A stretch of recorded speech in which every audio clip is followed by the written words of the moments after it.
নমস্কার।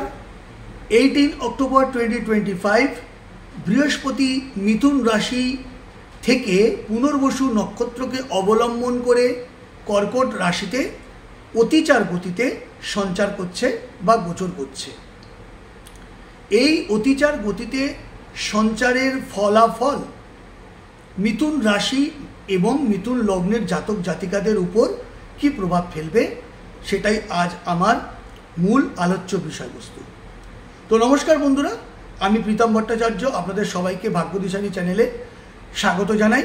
বন্ধুরা, 18 অক্টোবর 2025 বৃহস্পতি অতিচার গতিতে পুনর্বসু নক্ষত্রকে অবলম্বন করে কর্কট রাশি, যেটা মিথুন রাশির দ্বিতীয় ঘর, সেখানে অতিচার গতিতে সঞ্চার করছে এবং এই কর্কট রাশিতে বৃহস্পতি 11 নভেম্বর অবধি অতিচার গতিতে থাকবে। 11 নভেম্বর 2025 বৃহস্পতি বক্র গতিতে সঞ্চার করবে 5 ডিসেম্বর অবধি কর্কট রাশিতে। আবার 5 ডিসেম্বর 2025 বৃহস্পতি বক্র গতি অবস্থায় বা বক্র গতিতে থাকা অবস্থায় পুনর্বার যেখানে ছিল অর্থাৎ মিথুন রাশিতে ছিল, মিথুন রাশিতে প্রবেশ করবে। আজকে 12 সেপ্টেম্বর, আজকে এখনো পর্যন্ত বৃহস্পতি কিন্তু মিথুন রাশিতে আছে, অর্থাৎ 18 অক্টোবর অবধি মিথুন রাশিতে থাকবে। তাহলে 18 অক্টোবর 2025-এ মিথুন রাশি সন্ধ্যা 7:48 কর্কট রাশিতে প্রবেশ করবে এবং 5 ডিসেম্বর অবধি কর্কট রাশিতে থাকবে।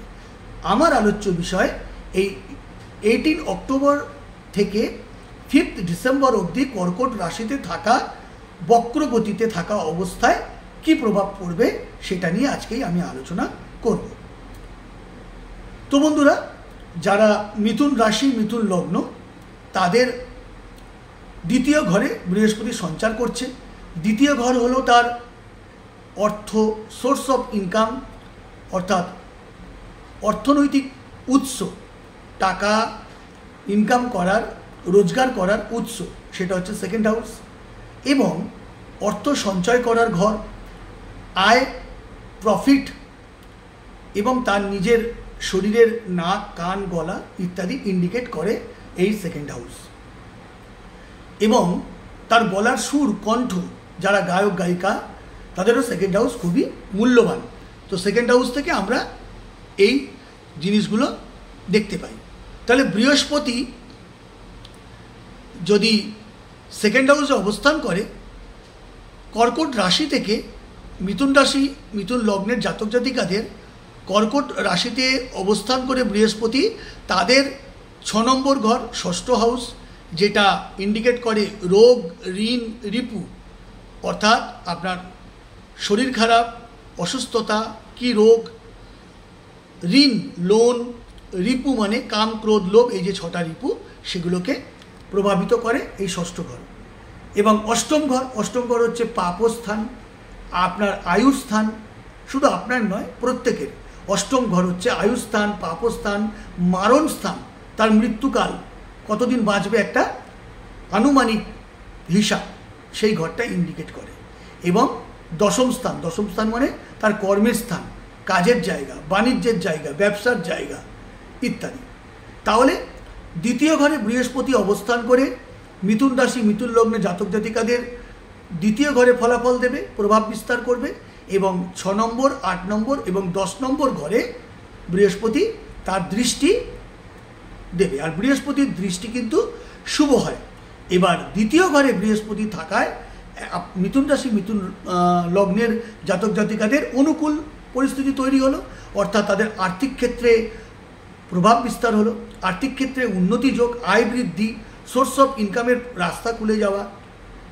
যেটা অসুবিধা হলো সেটা হলো তাদের মুখ নিঃসৃত বাক্য, অর্থাৎ পাওয়ার অফ স্পিচ, তাদের এই মুখের কথা বা বাক্য যদি তারা ব্যালেন্স করে না চলে, তাহলে কিন্তু এই সময়কালে, এই টাইম অফ পিরিয়ডে তাদের কিন্তু বিড়ম্বনা বা বিব্রত হতে পারে। তাই আপনারা মুখের বাক্য প্রয়োগ করুন সদা সতর্ক হয়ে। এছাড়া ইনহেরিটেন্সে মিথুন রাশি মিথুন লগ্নে জাতক জাতিকাদের প্রবলেম বা সমস্যা তৈরি হবে। ইভেন মামলা মোকদ্দমা, পুলিশি ঝামেলা, কোর্ট কাছারি ইত্যাদিতে কিন্তু জড়িয়ে পড়তে পারেন বা নতুন করে জড়িয়ে পড়বার সম্ভাবনা অত্যন্ত প্রবল। মা বাবার সঙ্গে পারিবারিক যে সদস্য, পরিবারের যে সদস্য এবং পারিবারিক জীবনে একটা অসহিষ্ণুতা, অস্থিরতা, চাপ, মনোমালিন্য, নৈকট্য থেকে দূরত্ব তৈরি হতে পারে। পারিবারিক জীবনে ব্লাড রিলেটেড মানুষগুলোর সঙ্গে, সেটা আপনার ভাই বোন, দাদা দিদি, কাকা কাকি, বাবা মা, ইত্যাদি, ব্লাড রিলেটেড নিজের সন্তানের সঙ্গে, নিজের কন্যা সন্তানের সঙ্গে, পুত্র সন্তানের সঙ্গে একটা কিন্তু দূরত্ব তৈরি হতে পারে। মনোমালিন্য, মতানৈক্য, মতভেদ ইত্যাদি কিন্তু পারিবারিক জীবনে একটা অতিষ্ঠ অস্থিরতার চাপ তৈরি হতে পারে। এবং আপনার শরীর স্বাস্থ্য, হেলথ নিয়ে বিড়ম্বনা, চোখে কম দেখা, পাওয়ার বেড়ে যাওয়া, ব্লাড রিলেটেড মানে উচ্চ রক্তচাপ বা ব্লাড প্রেশারের ওঠানামা, আপার অ্যাবডোমেন মানে লিভার, পাকস্থলী, যেগুলো বৃহস্পতি দেয় আর কি, এই সমস্ত, অর্থাৎ ডাইজেস্ট প্রবলেম, এই সমস্ত জিনিস, গ্যাস ইত্যাদি কিন্তু বেড়ে যেতে পারে। অর্থাৎ স্বাস্থ্যের প্রতি আপনাকে যত্ন নিতে হবে। নাম্বার 4, যারা লোন নিয়েছেন, লোন দিতে পারছেন না, তাদের মধ্যে একটা সুন্দর কমিউনিকেশন তৈরি হবে। লোন শোধ করার বা শোধ করার জন্য একটা শর্টকাট উপায়, অর্থাৎ লোন দাতাকারী আপনার সঙ্গে টেবিল টকিং করবে, মুখোমুখি বসে একটা সমাধানের সূত্র বেরোবে। 6, শত্রুহানি হবে। এতদিন যে একটা শত্রুতার মধ্যে আপনার জীবন কাটছিল, আপনাকে কেউ আপনাকে নিয়ে গসিপ করা, আপনার সঙ্গে গোপনে শত্রুতা করা, আপনার এগেনস্টে যাওয়া, বিরুদ্ধতা করা, সেগুলো থামবে, সেগুলো বিরতি নেবে। বৃহস্পতির শুভ দৃষ্টিতে শত্রুহানি হবে। এবং আপনার যে সংঘর্ষপূর্ণ জীবন চলছিল, পারিবারিক, গার্হস্থ্য, সাংসারিক, আপনার হাজব্যান্ডের সঙ্গে কিংবা স্ত্রীর সঙ্গে যে একটা সংঘাতময় বা সংঘাতপূর্ণ জীবন কাটছিল, সেই সংঘর্ষ বিরতি হবে, সংঘর্ষ বিরতি ঘোষণা হবে। অর্থাৎ একটা কাছে আসা, নৈকট্য লাভ তৈরি হবে।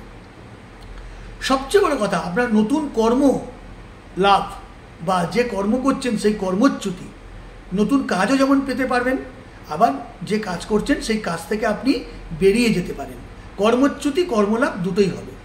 আর্থিক উন্নতি হবে, অর্থাৎ অর্থাগম হবে, অর্থের আগমন হবে, সঞ্চয় হবে। এবং যেহেতু দশম স্থানে আছে, যারা ব্যবসা বিজনেস করেন, বাণিজ্য করেন, তাদের বিজনেসে প্রফিট দেখতে পারবেন, প্রফিট লাভের মুখ দেখতে পারবেন। এবং আপনাদের কমিউনিকেশন, যোগাযোগ বৃদ্ধি হবে, কাস্টমারের সঙ্গে একটা সুসম্পর্ক স্থাপিত হবে, যেটা এতদিন হচ্ছিল না। অর্থাৎ একটা সুন্দর লাবণ্যময় পরিস্থিতি তৈরি হবে।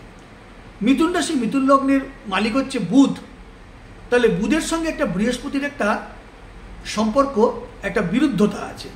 সেক্ষেত্রে আপনাদের যে উত্তেজনা, অর্থাৎ হ্যাবিটিউড, অ্যাটিটিউড, এগুলোর কিন্তু একটা আমূল পরিবর্তন দেখা দেবে। হঠাৎ করে আকস্মিকভাবে আপনি উত্তেজিত হয়ে যাবেন, আকস্মিকভাবে আপনি স্থান ত্যাগ করবেন, বাড়ি ছেড়ে বেরিয়ে যাবেন, অশান্তি, ঝগড়া, মামলা, লিটিগেশন, অর্থাৎ কনফ্লিক্ট, একটা সংঘর্ষপূর্ণ যে পরিস্থিতি তৈরি হয়েছিল, সেগুলো কিন্তু আরাম বা বিরাম পাবে এবং সেগুলোর বিরতি ঘোষণা হবে। তো বন্ধুরা, যারা মিথুন রাশি, মিথুন লগ্নের জাতক বা জাতিকা, তাদেরকে আমি সাবধান করছি, এই সময়কালে অর্থ বৃদ্ধি, অর্থের উন্নতি, নতুন কর্মলাভ, কর্মচ্যুতি, বিজনেসের প্রফিট ইত্যাদি ছাড়া মামলা, লিটিগেশন, নিজের স্বাস্থ্য এবং পারিবারিক ব্লাড রিলেটেড মানুষগুলোর সঙ্গে যদি আপনি, আর একটা কথা, মুখের বাক্য ব্যয়, এগুলো যদি স্বতন্ত্রভাবে ব্যালেন্স রাখেন, বুঝে শুনে কথা বলেন, সতর্কভাবে চলেন, তাহলে এই সময়কাল আপনাদের সুন্দরভাবে অতিবাহিত হবে। আশা করি ভিডিওটি ভালো লেগেছে। তাহলে বন্ধুরা, ভালো লেগে থাকলে একটা লাইক করে দিন এবং আমার চ্যানেলকে সাবস্ক্রাইব করে আমায় মোটিভেট করুন, আমার পাশে থাকুন। দেখা হবে পরের ভিডিওতে। নমস্কার, জয় মাতা।